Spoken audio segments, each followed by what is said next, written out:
Hello students, welcome to homework help by RG. आज हम फिर से एक अनसीन पैसेज करने वाले हैं जो कि आपकी इंग्लिश रीडिंग और राइटिंग को इम्प्रूव करने के लिए सबसे अच्छे सोर्स हैं। तो आज हम बात करने वाले हैं खाने के बारे में, या ये कहें खाने की किताबों के बारे में, कुक बुक्स के बारे में। ये हमने सीबीएसई के लेटेस्ट सैम्पल पेपर से लिया है। तो हर बार की तरह हम यहाँ पर इस अनसीन पैसेज की word to word Hindi explanation समझेंगे और फिर सभी क्वेश्चंस के आंसर्स भी समझेंगे। History in general remains an endeavor to search for the truth about the past in a contemporary light। मैंने एक वीडियो में आपको बताया था how to get full marks in unseen passage, या एक स्पेशल ट्रिक करके कुछ ऐसे बताया था। तो उसमें मैंने आपको बताया था कि आप पहले क्वेश्चंस पढ़िए, क्वेश्चंस के मेन बात को बस दिमाग में रखेंगे और उसके बाद पैसेज को समझिए। तो आप सोच सकते हैं कि मैम आप वैसे क्यों नहीं कर रहे। देखिए, मैंने तो पैसेज प्रिपेयर किया है, तो मुझे क्वेश्चंस भी मालूम है, आंसर्स भी मालूम है, मैं उनको पढ़ चुकी हूँ। यहाँ उन्हें पढ़कर मैं आपका टाइम वेस्ट नहीं करना चाहती, लेकिन आप चाहें तो पहले क्वेश्चंस को देख लीजिए, जस्ट गो थ्रू देम, और उसके बाद आप इसे ध्यान से पढ़िए। हिस्ट्री को पढ़ने से हमेशा ये एक प्रयास किया जाता है कि पास्ट के बारे में हमें कुछ सच्चाई पता लग सके। आज के हम अपने युग में बैठकर आज के तरीके से सोचते हैं कि पास्ट में शायद ऐसा ऐसा हुआ होगा। कंटेम्पररी लाइट का यहाँ पर मतलब है कि प्रेजेंट टाइम में जो कुछ हो रहा है उस हिसाब से सोचना। कंटेम्पररी मीन्स वर्तमान काल या मॉडर्न टाइम आप कह सकते हैं। The search is done by examining the treasure trove of a documented past। और हम ये सर्च कैसे करते हैं? जो हमारे पीछे कुछ लिखे हुए हमें कागज वगैरह मिलते हैं, इसीलिए उसको कहा जा रहा है डॉक्यूमेंटेड पास्ट, यानी कि पास्ट की वो बातें जिनको एक डॉक्यूमेंट में लिखा गया है, उनको पढ़कर उन पर रिसर्च करके हम पता लगाते हैं। और साथ ही यहाँ पर एक वर्ड आया ट्रेजर ट्रोव, यानी कि खजानों का एक संग्रह, बहुत बड़ा खजाना। तो राइटर जो है इसको ट्रेजर ट्रोव क्यों बोल रहे हैं? क्योंकि कुछ उसमें ऐसी बातें निकल कर आती हैं जो बहुत ही इंपॉर्टेंट है, मतलब सोने चांदी के बराबर है, एक खजाने के बराबर है। This also holds true for the history of food. और ये कह रहे हैं कि ये बात जो है फूड हिस्ट्री के लिए भी सही साबित होती है। Cookbooks have always played an instrumental role in researching the history of any community। किसी भी कम्युनिटी की फूड हिस्ट्री जानने के लिए कुकबुक्स जो हैं वो एक अहम रोल निभाती हैं। The roots of recording the history of food are nearly as old as the history of writing itself। हम ये कह सकते हैं कि खाने की हिस्ट्री उतनी ही पुरानी है जितनी शायद लिखने की। In the East, mention of Tang dynasty recorded the origin and usage of every food consumed in the court। Tang dynasty के मेंगशेन जो हैं वो कोर्ट में जो भी फूड खाया जाता था उसके ओरिजिन और उसकी सारी बातें बताते थे। In India, mythology mentions that the oldest and first ever book on cookery is Pak Darpanam, the mirror of culinary skills, written by King Nala। India की जो माइथोलॉजी है उससे पता लगता है कि सबसे पुरानी और सबसे पहली बुक जो कुकरी पर लिखी गई उसका नाम है पाक दर्पणम। पाक मतलब पकाना और दर्पणम मतलब दर्पण या मिरर, यानी कि ये जो खाने की कला है इसका दर्पण, जिसे किंग नाला ने लिखवाया था या लिखा था। Cookbooks are a guiding light that can take one on a journey of understanding traditions and culture।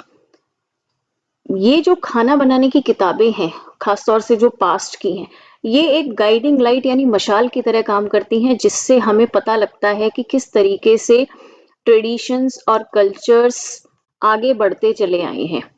Scholars in the past also believed that cookbooks are a source of information not only to understand social or gender specific rules, but also material factors such as trade and network। जो खास तौर से बहुत ही बुद्धिमान लोग हैं, scholars हैं, वो ये मानते हैं कि कुकबुक से खाने की रेसिपीज तो पता लगती ही लगती हैं, उसके अलावा सोशल रोल लोगों के पता लगते हैं कि जो ऐसा खाना खा रहा है वो राजा है, जो ऐसा है वो लेबर है, जो थोड़ा महंगा खा रहा है वो कौन है, और जेंडर स्पेसिफिक रोल्स भी पता लगते हैं, यानी कि खाना पकाने का काम कौन करता था, और उसके अलावा ट्रेड और नेटवर्क के बारे में भी अहम जानकारी मिलती है। So what could be considered a cookbook in our modern society? तो ये तो हो गई पास्ट की बात। अब वो पूछ रहे हैं हमारी जो आजकल की मॉडर्न सोसाइटी है इसमें हम किसे कुकबुक कह सकते हैं? It has been noted recently that there is a surge in the number of infotainment and documentary programs about food. पिछले कुछ सालों में बहुत ही तेज तरक्की हुई है ऐसे डॉक्यूमेंट्री प्रोग्राम्स या इंफोटेनमेंट प्रोग्राम्स जो कि खाने के बारे में बात करते हैं। Recipes are no longer just about cookbooks. Cookbooks का मतलब खाली रेसिपीज नहीं रह गया अब। In fact, a new breed of Indian culinary experts are cooking their way to the celebrity status. बल्कि इंडियन कुक्स की या खाना पकाने वाले इंडियन लोग जो हैं उनकी एक ऐसा लगता है एक नई ब्रीड उभर कर आ गई है और उनको इतनी इज्जत मिलती है जो कि एक सेलिब्रिटी को मिलती है। And they are achieving this via social media as they demystify Indian cuisine and offer step-by-step guidance to creating mouth-watering Indian dishes. ये जो शेफ हैं इन्हें इतना नेम और फेम सोशल मीडिया से मिल रहा है क्योंकि ये लोग सोशल मीडिया पे इंडियन क्विजीन्स को पूरा उन्होंने खोल के रख दिया है, पूरा बता दिया है स्टेप बाय स्टेप कि ये मुंह में पानी लाने वाली इंडियन डिशेस आपको कैसे बनानी है। These talented men and women are inspiring a lot of Indians to pick up their ladles and try out various recipes in their own kitchens. और इन्हें देखकर बहुत से आदमी और औरतें इंस्पायर हो जाते हैं कि चलो अपनी किचन में अपनी कढ़ाई और कड़छी उठाओ और कुछ नया बनाओ। The social media chefs are here to stay. Writer कह रहे हैं कि जो सोशल मीडिया शेफ्स हैं यानी कि जो यूट्यूब पे इंस्टाग्राम पे या इस तरीके से जो आपको फ्री प्लेटफॉर्म्स पे दिखा रहे हैं ये अब यहाँ हमेशा के लिए रहने वाले हैं। No longer does an amateur home chef have to struggle with trying to understand what exactly the recipe instruction means when it says things like the batter should be of pouring consistency. एक नया नया बंदा जो बना रहा है तो उसको ये बातें समझने में कोई परेशानी नहीं आएगी कि आपका जो घोल है वो पोरिंग कंसिस्टेंसी का होना चाहिए। आजकल ये हर किसी को पता है कि इसका क्या मतलब है। Now one can see the chef demonstrate on video what exactly pouring consistency ought to be like. क्योंकि वो वीडियो में आपको कड़छी से गिरा कर दिखाते हैं कि ये पोरिंग कंसिस्टेंसी होनी चाहिए। A lot of people use these recipes that were easily available on social media to get through the COVID-19 pandemic. अब पैंडेमिक में तो आप जानते ही हैं कि सब लोगों ने सोशल मीडिया से कुकिंग सीखकर गोलगप्पे जलेबी सब बनाया है। Cooking, which was considered a necessity at the beginning of the COVID-19 lockdown days, turned into a recreational activity over time. अब लॉकडाउन जब लगा शुरू में जो मिडिल क्लास फैमिलीज हैं उनमें जो मेड्स या हेल्पर्स नहीं आ पा रहे थे तो घर वालों को खुद खाना बनाना पड़ा, तब वो एक नेसेसिटी थी। लेकिन धीरे धीरे जब उन्होंने सोशल मीडिया को ट्राई किया, यूट्यूब को ट्राई किया, तो धीरे धीरे वो एक फन एक्टिविटी में तब्दील हो गई। It also functioned as a tool to improve people's psychological well-being. This gave them a goal-oriented behavior to engage in while also being a way to connect with others by sharing recipes or posting pictures of their creations on social media. तो psychological effect कैसे डाला? जो इंसान सारा दिन खाली बैठा है या जिसके पास कोई उद्देश्य नहीं है उन्हें कुछ करने को मिल गया, वो बिजी हो गए, उसमें एंगेज हो गए। और खाली ये नहीं कि उसी टाइम एंगेज हो गए, उन्होंने अपनी रेसिपी बनाई, उसके बाद उसको अपने दोस्तों के साथ शेयर किया, सोशल मीडिया पे उसको पोस्ट किया। Thus documenting recipes online is the modern version of authoring a cookbook. तो हम ये कह सकते हैं कि सोशल मीडिया पे रेसिपीज बनाना एक तरीके से पुराने टाइम के किताब लिखने का मॉडर्न वर्जन है। यहाँ पर आपको सभी क्वेश्चंस के आंसर्स भी मिल जाएंगे। कुछ सब्जेक्टिव क्वेश्चंस होते हैं जिनका आंसर आपका और मेरा डिफर कर सकता है, तो उसमें परेशानी की बात नहीं है। अपनी अपनी परसेप्शन है, जो आपको ठीक लगे आप लिखिए, जो दूसरे बच्चे को ठीक लगेगा वो लिखेगा। First question, the search is done by examining the treasure trove of a documented past. This also holds true for the history of food. Paragraph 1 में हमें ट्रेजर ट्रोव बात की गई थी। Why would the author refer to cookbooks as a treasure trove? तो question में पूछा जा रहा है कि राइटर डॉक्यूमेंटेड पास्ट यानी कुक बुक्स को ट्रेजर ट्रोव क्यों कह रहे हैं? Because they contain recipes for rich foods, उनमें महंगे खानों की रेसिपी दी गई है इसलिए। Because writing them requires a lot of time and money, क्योंकि उन्हें लिखने के लिए बहुत से समय और पैसे की जरूरत है।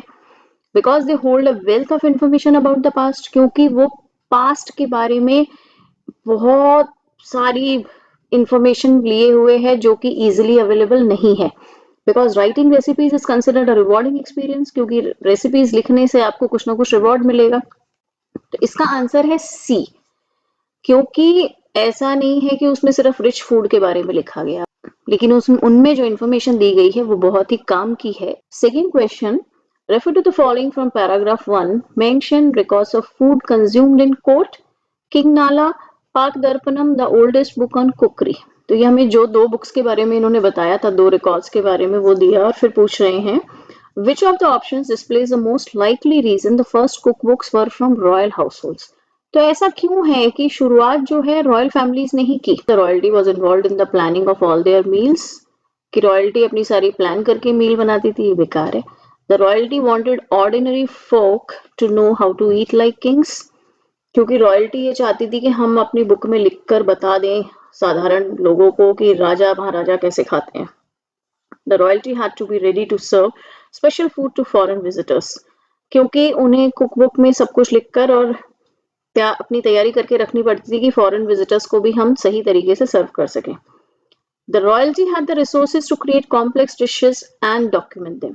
जो रॉयल्टी है उसके पास ही रिसोर्सेज होते थे कि वो कॉम्प्लेक्स डिशेस जिनमें बहुत सारे तरह तरह के महंगे इंग्रेडिएंट्स चाहिए होते हैं वो डल सकें, और उसके अलावा वो उसे डॉक्यूमेंट कर सके, लिखवा सके, प्रिजर्व कर सके। तो इसका सही जवाब होगा D. Cook books are a guiding light, which of these options uses the same literary device as a line above. चलिए, आपका लिटरेरी डिवाइस का भी क्वेश्चन आ गया। ये कह रहे हैं कि कुक बुक्स गाइडिंग लाइट है, मशाल है। तो सबसे पहले देखिए ये कौन सा आपका लिटरेरी डिवाइस है, क्योंकि कुक बुक्स को गाइडिंग लाइट से कंपेयर किया जा रहा है। अब कंपैरिजन वाले हमारे दो होते हैं, एक मेटाफर और एक सिमिली। दोनों में डिफरेंस क्या है, सिमिली में आपका लाइक वर्ड आता है और मेटाफर में डायरेक्टली एक चीज को दूसरा बोल दिया जाता है। तो यहाँ पर आपको पता लग रहा है क्या है, आप कमेंट करके बताइए। यस, यहाँ पर मेटाफर यूज किया गया है। तो फर्स्ट हमारा ऑप्शन कहता है this cake is the heaven of taste. I hope आप लोग समझ गए होंगे answer. These grapes are as sweet as candy. अब यहाँ पर एज स्वीट एज कैंडी आ गया, लाइक या एज स्वीट एज कैंडी, ये सब सिमिली के हमारे एग्जाम्पल है, तो बी नहीं है। दीज बिस्किट्स आर डिलीशियस, ये बिस्किट बहुत, ये तो सिंपल एडजेक्टिव है, यहाँ पर कोई कंपैरिजन नहीं किया जा रहा, बस बिस्किट्स को अच्छा बताया जा रहा है, टेस्टी बताया जा रहा है। This recipe was so interesting it jumped right of the page. ये एक स्टेटमेंट है बस कि रेसिपी बहुत इंटरेस्टिंग थी, तो हमें कंपैरिजन ढूंढना था ऐसा जो कि बिना लाइक एज वगैरह के हो, तो वो है हमारा option A, this cake is the heaven of taste. Fourth question कहता है the author says cookbooks are a source of information to understand gender specific roles। मैंने वहां पर मेंशन किया था ना कि वहां पर हमें कुकबुक से खाली रेसिपीज नहीं और भी बहुत सी चीजें पता लगती हैं, तो जेंडर स्पेसिफिक रोल्स की बात की गई थी। State one of the ways how cookbooks could reveal information on gender specific roles. ये आपका है सब्जेक्टिव क्वेश्चन, तो इसका आंसर हम ऐसे लिख सकते हैं, the language used in the cookbook such as gendered language in recipe instructions and titles can provide insight into societal views about cooks and their gender। अब यहाँ पे gendered language का मतलब है कि इंस्ट्रक्शन है, जैसे कि अब मैं इसमें जीरा डाल देती हूँ, अब मैं यहाँ पर प्याज डालूंगी, तो ये लैंग्वेज से पता लग गया कि ये किसी लेडी बना रही है और उस टाइम पर लेडीज खाना बनाती थी। या फिर आप ऐसे लिख सकते हैं, by analyzing the cookbooks we can get to know who performed the cooking tasks in the past, men or women of the house। Another subjective question, provide one example of how cookbooks can be a source of information about trade and networks। अब trade and network के बारे में cookbook कैसे बताएगी, क्यों नहीं बता सकती। जब भी हम कोई एक बात करते हैं तो हम उसके आसपास की भी छोटी मोटी बातें कर लेते हैं, तो इसी तरीके से मान लीजिए खाना पकाते हुए हम केसर के बारे में बात कर रहे हैं, तो हम बताएंगे कि वो जो उसमें कहीं ना कहीं मेंशन आ जाएगा कि ये वाला बहुत अच्छा केसर है जो मैंने कश्मीर से मंगवाया था, तो वो बता रही मैंने हींग डाली और हींग की खुशबू पूरे घर में फैल गई, तो क्योंकि वह बहुत खास था वो मैंने फलानी जगह से मंगवाया था। तो इस तरीके से ट्रेड एंड नेटवर्क के बारे में भी पता लग जाता है। तो इसको आप लिखेंगे कैसे, one way cookbooks can reveal information about trade and networks is by examining the ingredients and recipes used. The presence of ingredients from different regions or cultures in a book can indicate a wide network of trade and commerce. I hope it is clear. Seventh question कहता है the social media chefs are here to stay. उन्होंने कहा तो social media तो ये तो टिकने वाले हैं भाई। तो ये जो कह रहे हैं किस टोन में कह रहे हैं? क्यूरियस के बहुत जानने के इच्छुक हैं, होपफुल हैं, आशावादी हैं उनके बारे में, कॉन्फिडेंट है वो बहुत कि हाँ ये तो टिकेंगे, आर्ग्यूमेंटेटिव है या वो कुछ आर्ग्यूमेंट कर रहे हैं। तो पता लग रहा है कि वो कॉन्फिडेंट है एकदम कि हाँ ये तो अब रहने वाले हैं क्योंकि सबको इस चीज में मजा आ रहा है खूब। सिक्स्थ क्वेश्चन कुछ आगे पीछे हो गया लग रहा है, सेवेंथ पहले आ गया, ये पीपीटी की स्लाइड में कुछ गड़बड़ हो गई होगी। Complete the following with a phrase from paragraph 3। Paragraph 3 में एक वर्ड आया था कुछ, उसका मीनिंग पूछ रहे हैं gradually progresses from one stage to the next. तो इसके लिए हम एक बार पैसेज देख लेते हैं। तो यहाँ पर ये हमारा वर्ड आया है step by step. Next question, based on the passage, state any 2 reasons why more Indians are exploring the art of cooking. जो हमें पैसेज में बातें बताई गई हैं, अपनी जनरल नॉलेज के बेसिस पर नहीं, पैसेज की बातों के हिसाब से आपको कोई 2 रीजन बताने हैं कि आजकल ज्यादातर इंडियन कुकिंग आर्ट को क्यों एक्सप्लोर कर रहे हैं। Because of the ease of social media and access to recipes. Social media जो है इतना प्रेवलेंट है और फ्री है सबके लिए, यूट्यूब पे देखा बना लिया, तो ईज ऑफ एक्सेस की वजह से ये सब हो रहा है। Because of the rise in the number of shows and documentaries about food. Food के बारे में शोज भी बहुत ज्यादा बढ़ गए हैं। तो आपने इसका देखा, निशा मधुलिका का नहीं पसंद आया तो कुक विद पारुल का देख लिया, नहीं तो किसी और का देख लिया। Because following a video is easier than trying to understand text in a cook book. अब देखिए, बुक से पढ़ के बनाना और वीडियो को देख के बनाना, आप खुद ही समझदार है कि कौन सा इजी है। Because there are a lot of chefs on social media providing easy step by step cooking instructions. Cooking instructions बिल्कुल स्टेप बाय स्टेप वो बता रहे हैं और बहुत सारे शेफ्स अवेलेबल हैं। ये भी वैसे उन्हीं पॉइंट्स का रेपिटेशन है।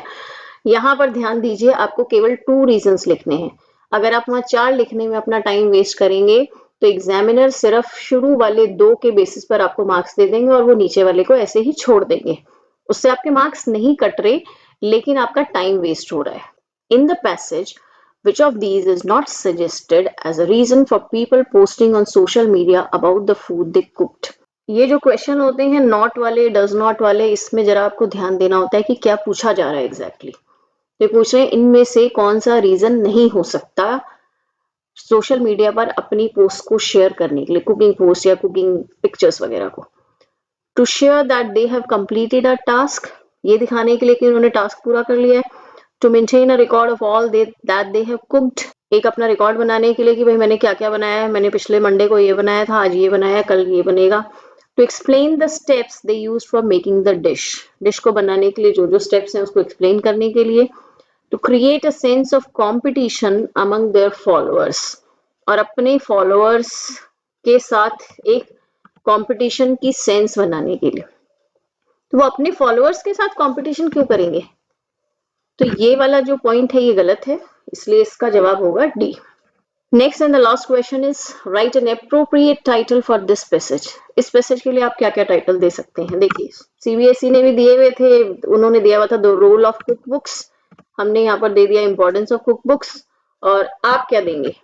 आप कमेंट में लिख के बताइए अपना टाइटल, कुछ अच्छा सा होगा तो बाकी सबको भी पता लगेगा। तो मिलते हैं अगली एक और बहुत अच्छी सी वीडियो के साथ, तब तक के लिए goodbye and best of luck for your upcoming exams.